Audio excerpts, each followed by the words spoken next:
Fortune Barishal বনাম Dhaka ক্যাপিটালসের match শেষে দেখুন বিপিএল এর পয়েন্ট টেবিল এবং সর্বোচ্চ রান ও সর্বোচ্চ উইকেট শিকারীকে দেখুন। সব জল্পনা কল্পনা শেষ, চূড়ান্ত হয়ে গেল বিপিএল এর 4 দল, বাদ পড়ে গেল 3 দল। বিপিএল এর মোট ফাইনাল সহ 46 ম্যাচের ভিতর আজ 38তম ম্যাচ শেষ হয়েছে, আর এরই মধ্যে সবকিছু চূড়ান্ত হয়ে গেল। কে প্লে অফ খেলবে, কে এলিমিনেটরের ম্যাচ খেলবে দেখুন। আজ বুধবার প্রথমে মাঠে নামে রংপুর রাইডার্স ও চিটাগং কিংস। রংপুরকে হারিয়ে প্লে অফে খেলা নিশ্চিত করে চিটাগং, আর রাতের ম্যাচে মাঠে নামে ঢাকা ক্যাপিটালস বনাম ফরচুন বরিশাল। ঢাকা মাত্র 73 রানে অল আউট হয়ে যায়, পরে ব্যাট করে সহজে জয় তুলে নেয় ফরচুন বরিশাল। প্রথমে দেখুন বিপিএল এর সর্বোচ্চ উইকেট শিকারী, তারপর দেখাবো সর্বোচ্চ রান সংগ্রাহক এবং বিপিএল এর সর্বশেষ পয়েন্ট টেবিলের অবস্থান। সর্বোচ্চ উইকেট শিকারীর তালিকায় 1 নম্বরে রয়েছে তাসকিন আহমেদ, 12 ম্যাচে 25 উইকেট পেয়েছেন তিনি। 2 নম্বরে রয়েছে ফাহিম আশরাফ, 11 ম্যাচে 20 উইকেট শিকার করেছেন। 3 নম্বরে রয়েছে আকিব জাবেদ, 9 ম্যাচে 18 উইকেট পেয়েছেন। 4 নম্বরে রয়েছে খুশদিল শাহ, 10 ম্যাচে 17 উইকেট পেয়েছেন। 5 নম্বরে রয়েছে আবু হায়দার রনি, 9 ম্যাচে 17 উইকেট শিকার করেছেন। বিপিএল এর সর্বোচ্চ রান সংগ্রাহকের তালিকায় 1 নম্বরে রয়েছে তানজিদ হাসান তামিম, 11 ম্যাচে 427 রান করেছেন। 2 নম্বরে রয়েছে এনামুল হক বিজয়, 12 ম্যাচে 392 রান করেছেন। 3 নম্বরে রয়েছে জাকির হাসান, 11 ম্যাচে 370 রান করেছেন। 4 নম্বরে রয়েছে লিটন কুমার দাস, 10 ম্যাচে 358 রান করেছেন। এবং 5 নম্বরে রয়েছে গ্রাহাম ক্লার্ক, 9 ম্যাচে 350 রান সংগ্রহ করেছেন। এবার দেখুন বিপিএল এর সর্বশেষ পয়েন্ট টেবিলের অবস্থান। 1 নম্বরে রয়েছে ফরচুন বরিশাল, তারা বিপিএল এ 11টি ম্যাচ খেলেছে, তার ভিতর 9টি ম্যাচে জয় পেয়েছে ও 2টি ম্যাচ হেরেছে।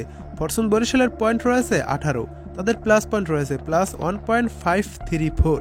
ফরচুন বরিশালের এখনও একটি ম্যাচ বাকি রয়েছে। অলরেডি ফরচুন বরিশাল প্লে অফে চলে গিয়েছে, তারা কোয়ালিফায়ারের ম্যাচ খেলবে। 2 নম্বরে রয়েছে রংপুর রাইডার্স, তারা 11টি ম্যাচ খেলেছে, 11টি ম্যাচের ভিতর 8টি ম্যাচে জয় পেয়েছে এবং 3টি ম্যাচ হেরেছে। রংপুর রাইডার্সের পয়েন্ট রয়েছে 16, তাদের প্লাস পয়েন্ট রয়েছে প্লাস 0.861।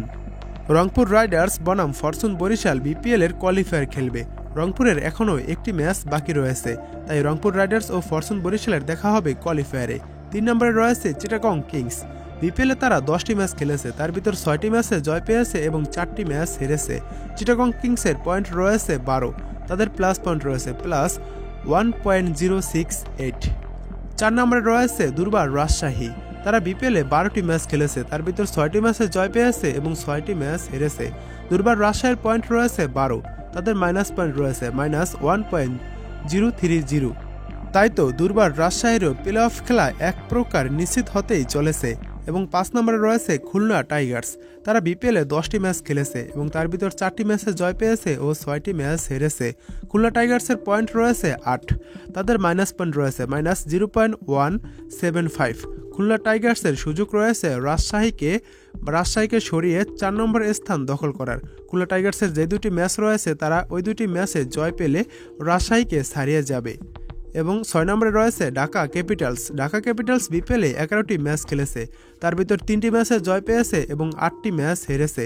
ঢাকা ক্যাপিটালসের পয়েন্ট রয়েছে 6, তাদের মাইনাস পয়েন্ট রয়েছে -0.717।